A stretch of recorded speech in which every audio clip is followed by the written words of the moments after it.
Few people realize it, but the HD-2E remake of Dragon Quest I and II isn't just a visual reimagining of the classics.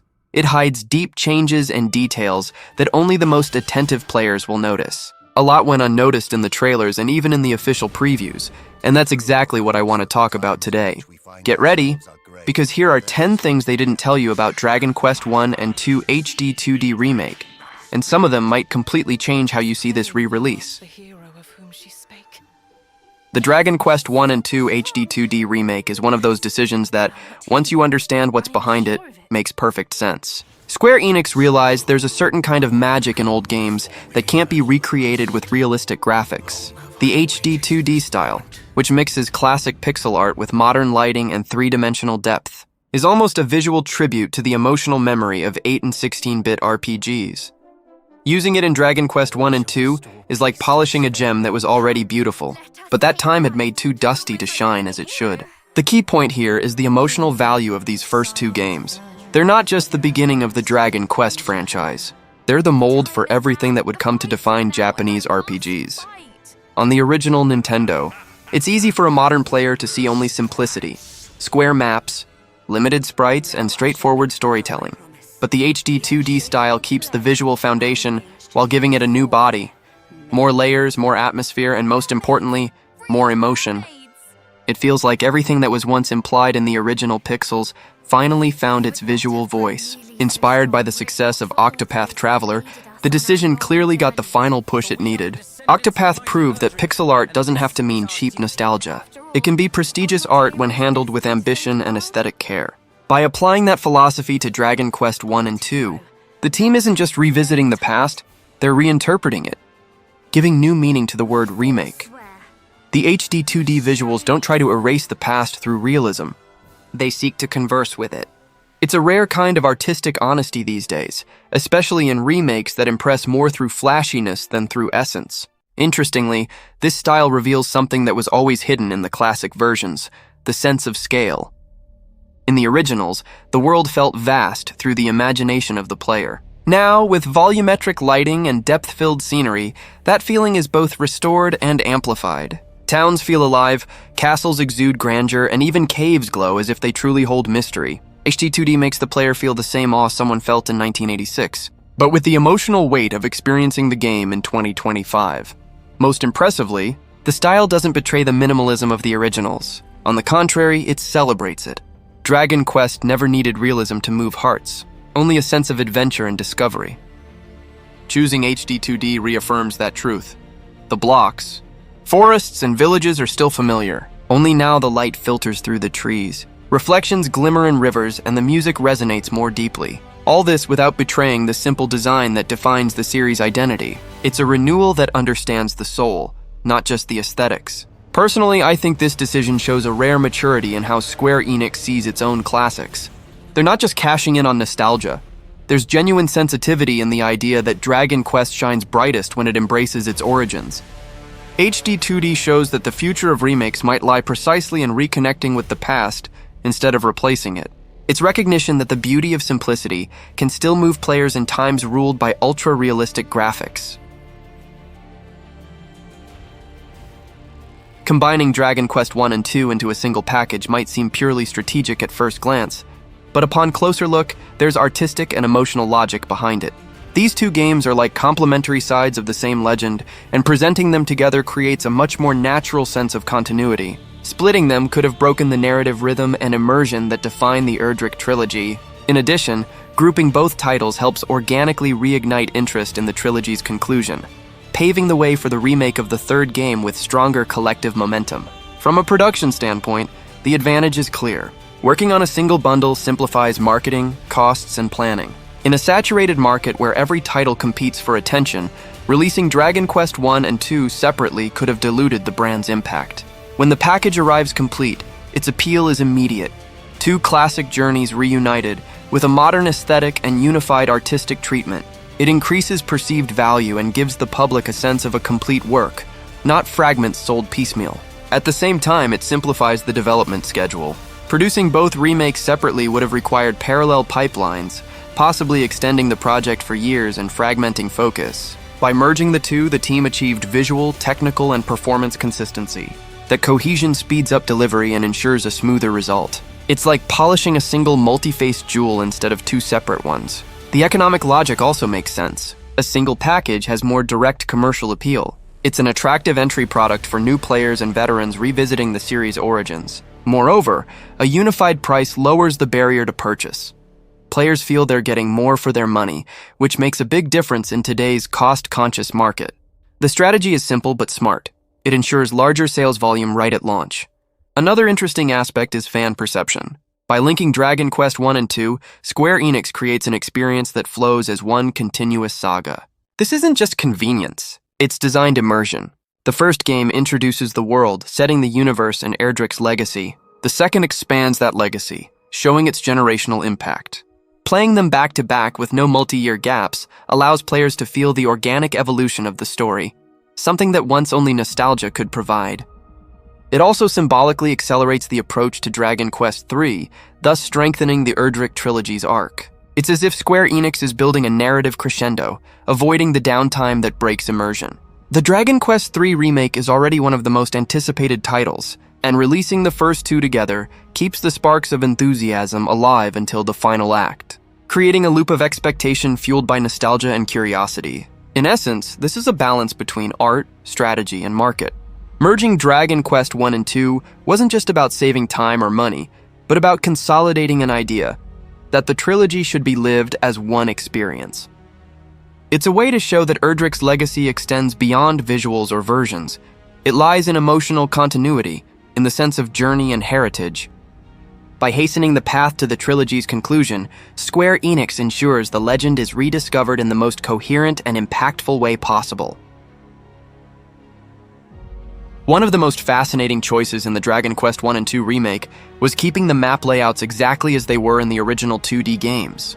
It's not just a tribute, but a gesture of respect toward the spatial memory of players who experienced those adventures back in the 80s and 90s, walking again through a village and recognizing every little street and dungeon. Staircase evokes an almost physical nostalgia. It's like visiting a childhood place that has been renovated, yet whose foundations remain the same. This spatial fidelity gives the remake rare authenticity and strengthens the emotional bond with the original experience. What's even more interesting is that this precision in layout doesn't limit visual modernization. On the contrary, it enhances immersion, precisely because familiarity guides the player through a completely renewed environment. The HD-2D recreation turns simple blocks into landscapes rich in light and texture, yet the mental map of anyone who played the classic version still works perfectly. Every corner, every hidden staircase, every village house was repositioned with surgical care. It's as if the player's memory were the true map, now reconfigured for a new visual context. This decision brings a sense of emotional continuity. Playing this remake isn't like revisiting the past from afar, but like reuniting with an old friend who's aged well. Dungeons that once felt plain now have depth and atmosphere, without confusing veterans. Staircases and pathways remain in their original places, providing comforting familiarity. The player knows they can trust their memories, and that's something few remakes achieve without compromising modernization. There's also a deep technical respect involved in this fidelity. Recreating 2D environments precisely within an HD-2D structure requires a high level of planning and proportional care. Every element had to be reimagined to fit the new depth while preserving the original scale. This ensures that the rhythm, the distance between towns, dungeon sizes, and balance between exploration and combat stays loyal to the original creator's intent.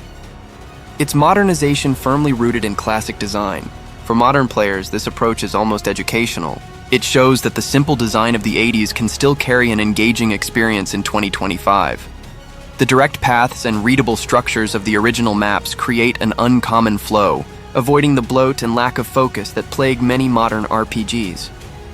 The consistent layout and spacing make the game intuitive, while preserving the charm of a world built on simple, memorable logic. For veterans, spatial memory becomes a kind of power. Players who memorized hidden staircases and dungeon shortcuts now feel rewarded. It's a mix of pride, comfort, and admiration for the remake's respect toward its roots. The team managed to create a fresh perspective on the same spaces, sustaining the spirit of exploration and discovery that defined Dragon Quest from the beginning. Ultimately, rebuilding the environments with such fidelity is more than a technical decision. It's an act of respect. It's as if the remake were saying, "We know you remember." That recognition turns exploration into a conversation between generations, where new and old players share the same space and understand the world's geography alike. In times when many remakes lose their way trying to reinvent what already worked, Dragon Quest I and II HD-2D proves that sometimes all it takes is listening to nostalgia to make the original map meaningful again. The decision to release Dragon Quest I and II HD-2D Remake only after Dragon Quest III wasn't random. It shows how deeply Yuji Horii still understands the universe he created. Since the Famicom days, he has seen the third game as the true introduction to the legend of Erdrick, both narratively and thematically. At its core, Dragon Quest III gives meaning to the first two titles, revealing their origins and completing the mythic circle that connects them all. Releasing it first in HD-2D form was like retelling the saga in order, starting from the beginning of the journey, and only then showing its consequences. This choice is also symbolic. The Dragon Quest franchise has always valued emotional linearity more than chronological, but Horii believes the Erdrick trilogy works best when told in the natural order of events. Experiencing the rise of the legendary hero in 3, before following the impact of his legend in 1 and 2, creates a more meaningful narrative progression. In essence, Dragon Quest stops being a series of isolated adventures and becomes an epic about legacy shaping generations. There's also a historical sensibility to this decision. For new players, starting with Dragon Quest III is a grander entry point. The game is mechanically richer, with a larger world and more developed characters, making it easier for modern audiences to connect emotionally with the universe. Once they're engaged, revisiting 1 and 2 feels like naturally returning to the origins, now with deeper understanding of the world's mythology. Horii has always seen 3 not just as the chronological beginning, but as the spiritual core of the trilogy. Artistically, this release order creates a coherent progression within the HD-2D style itself. Dragon Quest III HD-2D already impresses with its scale, detail, and visual maturity. Releasing 1 and 2 after it, using the same technology, gives a sense of narrative and aesthetic closure, as if all the pieces finally fit. Unlike standalone releases, it turns the saga into a complete story told in the proper context, respecting the creator's vision. There's even a poetic quality to it. The Dragon Quest III Remake, by retelling Erdrick's origin, acts as a cinematic prologue preparing players to feel the weight carried by the heroes of 1 and 2.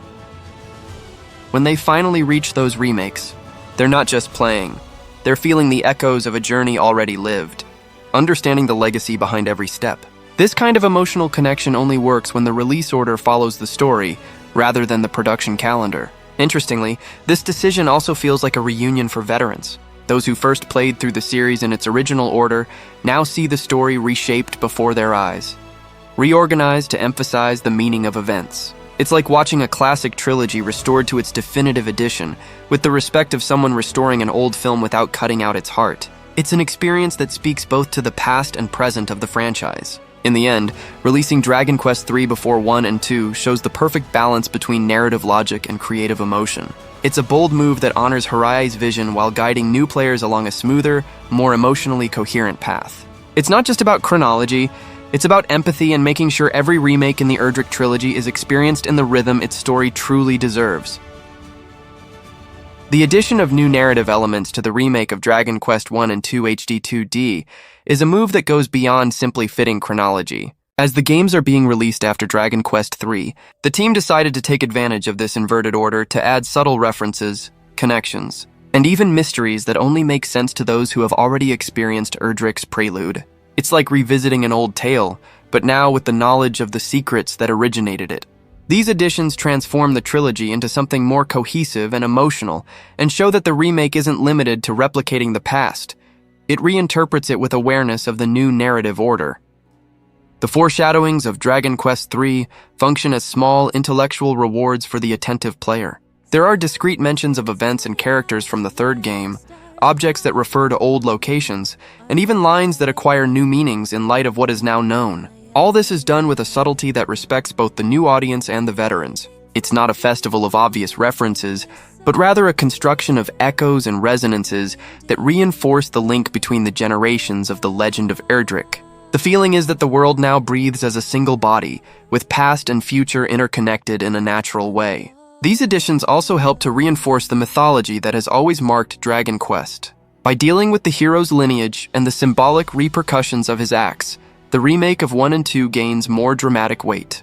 The player feels that the events are not isolated, but are part of a cyclical narrative that spans eras.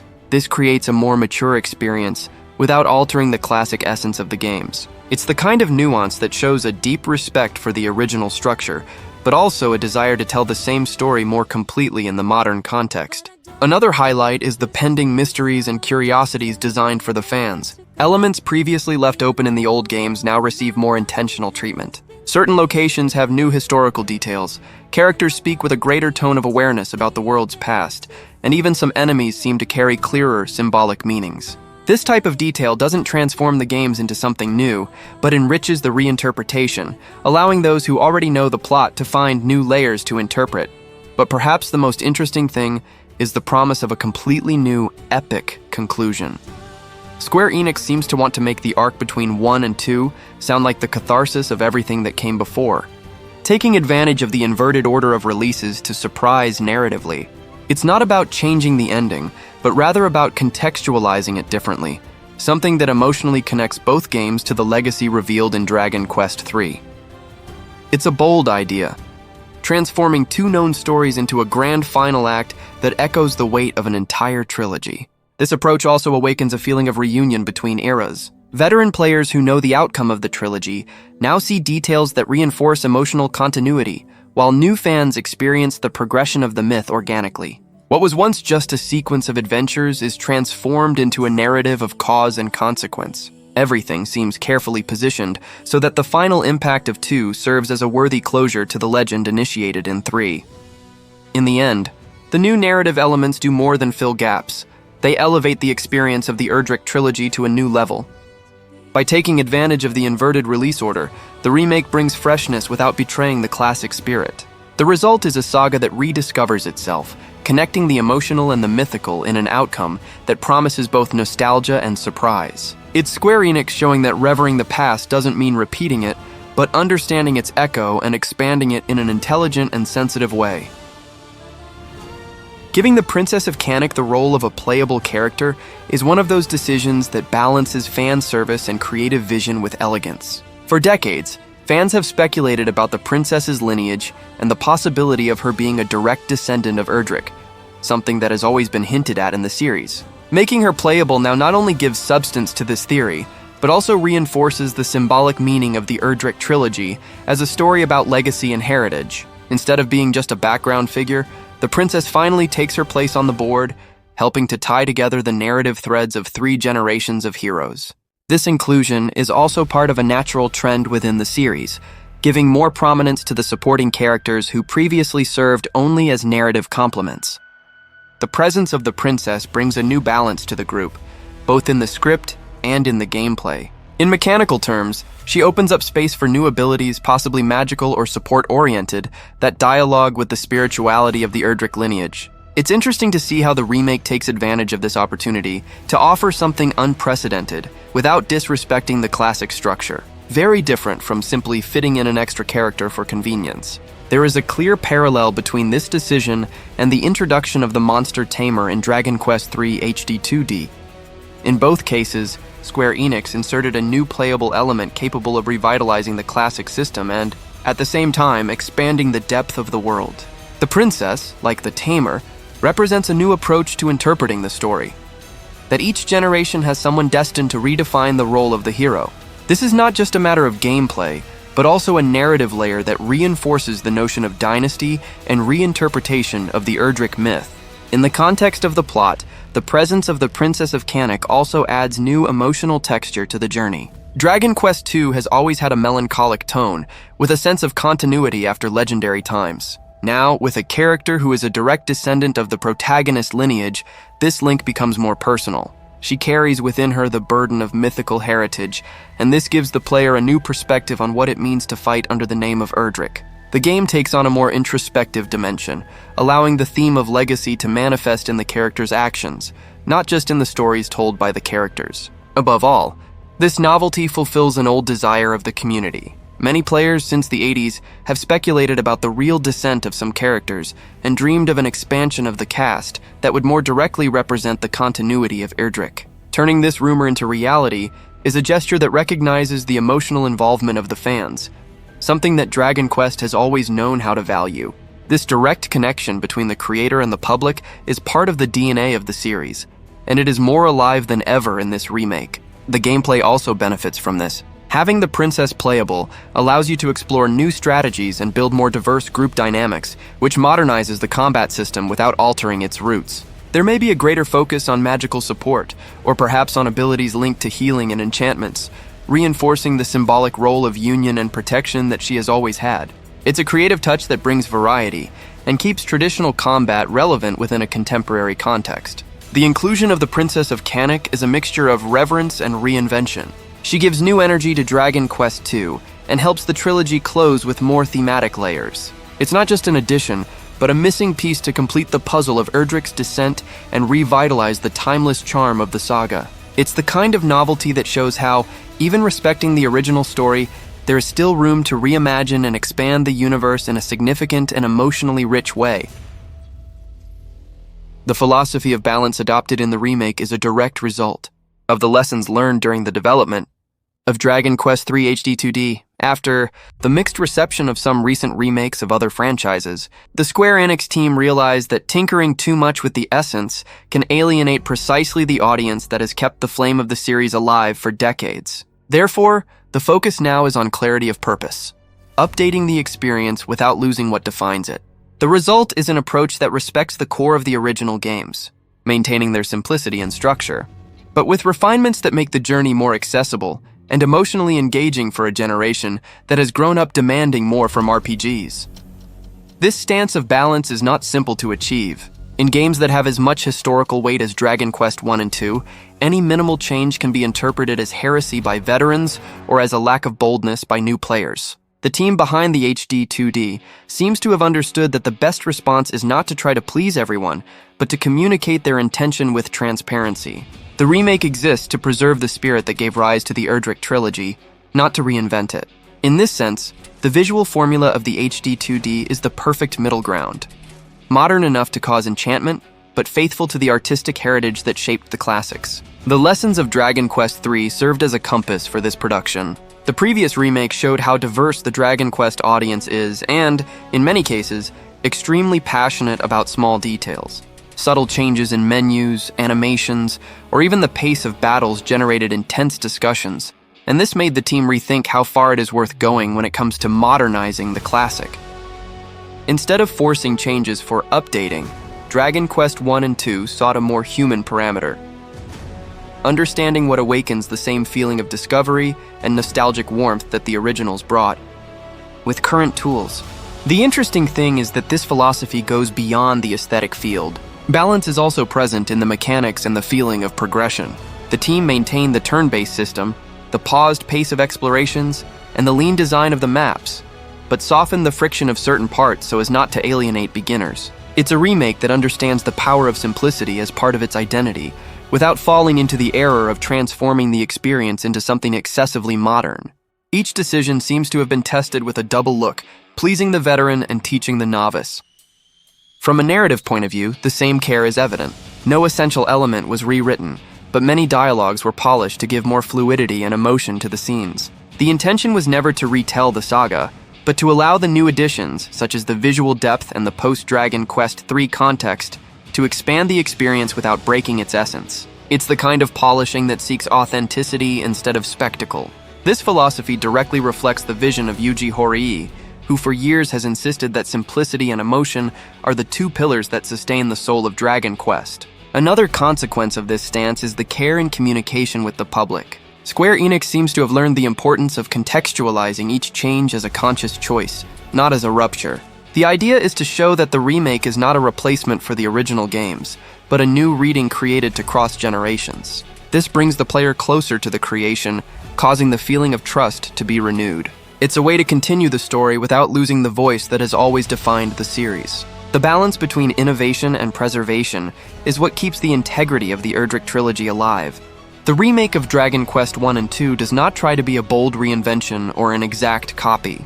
It is a bridge carefully built between the past and the future of the series. The team understood that it will never please everyone, but it can move more people if it maintains the truth of what makes Dragon Quest be Dragon Quest. This understanding, matured from the lessons of the previous remake, shows a rare maturity in times when the industry frequently confuses reinventing with erasing and starting over.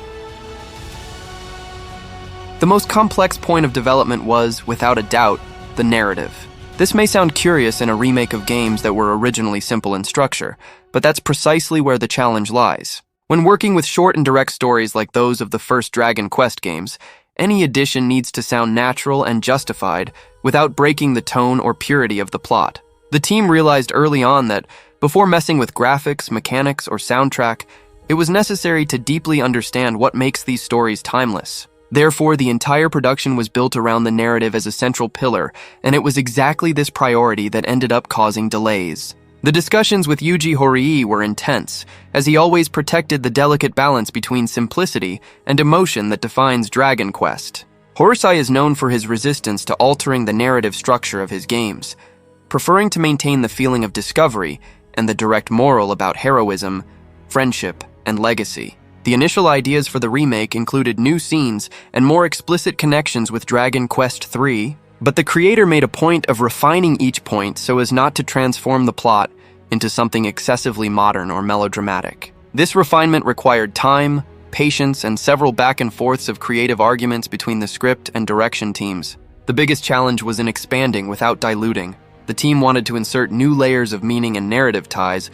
but without harming the classic rhythm. The game needed to continue being an experience about short journeys with direct emotions and punctual rewards, but now with more emotional context. This required extreme care in the tone of the dialogues, in the key turning points, and even in the insertion of small additional cutscenes. Nothing could sound imposed or out of place. Everything would have to seem made since always in the DNA of the original games.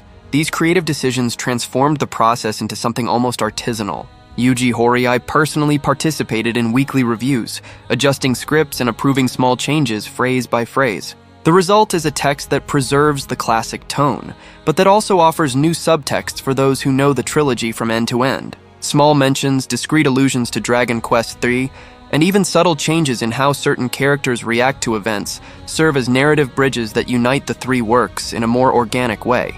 At the same time, this intense focus on narrative affected the schedule. With the team constantly reviewing the material, the visual production and gameplay design were put on hold in several phases.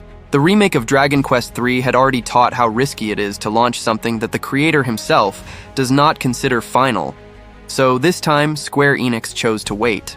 The delay was inevitable, but at the same time necessary to ensure that everything sounded authentic to Horii's original vision. Another curious aspect is that the discussions between Horii and the team were not limited to the content itself, but also to the emotional tone of the narrative. He insisted that they should continue to be optimistic and accessible stories without falling into the temptation of making them darker just to seem mature.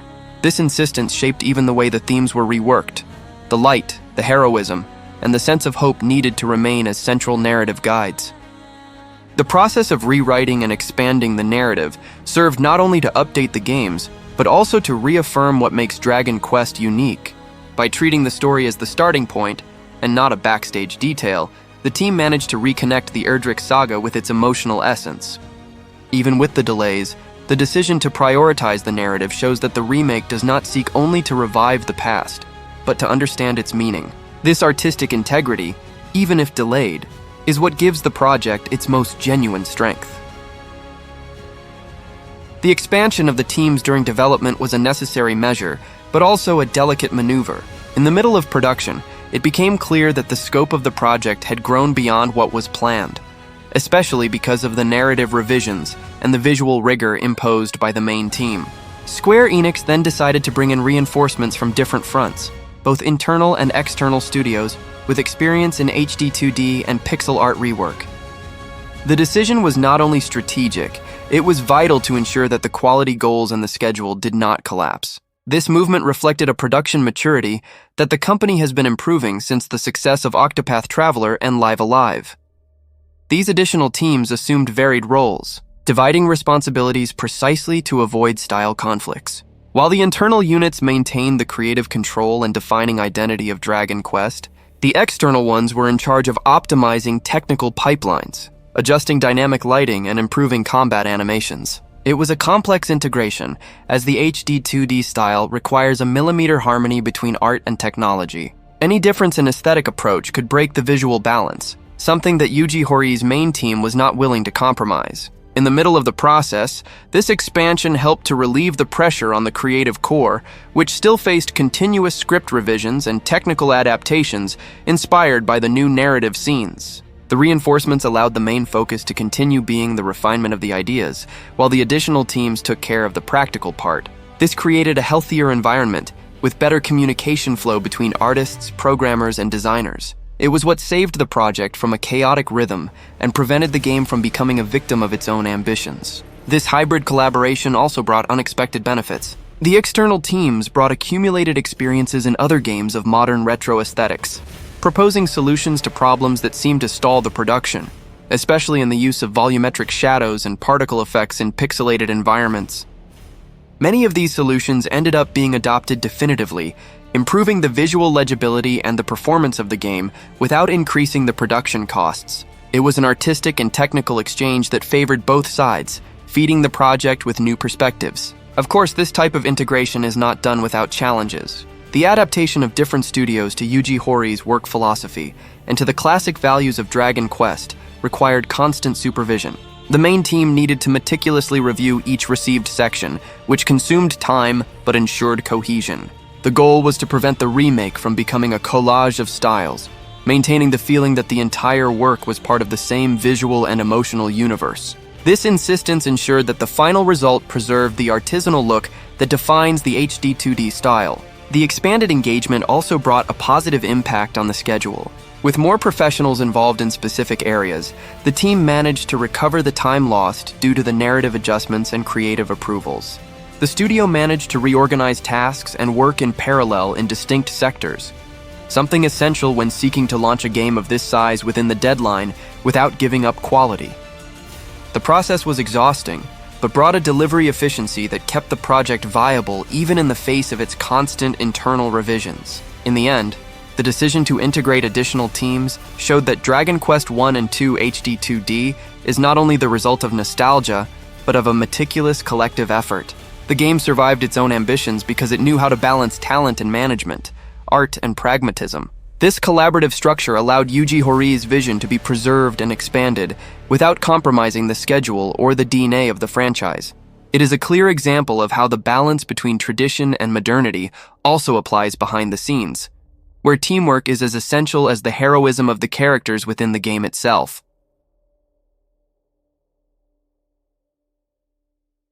One of the most inspired decisions in the production was to preserve the iconic dialogues and events of the original games, keeping alive the emotional heritage that defines the series. These texts and moments are more than nostalgic memories. They are part of the cultural DNA of Dragon Quest. Each line of dialogue, each simple interaction with characters, or small discoveries in villages has symbolic value as they carry the optimistic tone and the characteristic humor of Yuji Horii. When updating the game to the modern format, the team understood that messing with this would be messing with the soul of the work, and preferred to expand this material carefully, without rewriting the spirit that conquered generations. The result is a balance between reverence and renewal. The classic lines were retexturized lightly, gaining small nuances and a more fluid rhythm, without ever losing their essence. This creates a double effect. For those who are veterans, there is the joy of recognizing iconic phrases with a touch of freshness. For new players, the text flows naturally within the modern rhythm of the scenes and animations of the HD-2D. The narrative voice continues to be the same, simple, sincere, and above all warm, which maintains the original charm even within a much more elaborate visual context. The subtle references scattered throughout the story function as small rewards for the most attentive fans. These are details that may go unnoticed by those who arrive now, but that for those who lived the originals function as winks of complicity. From names of secondary characters to phrases hidden in castle books, the developers inserted memories that invite rediscovery. This type of tribute is one of the most elegant marks of the remake.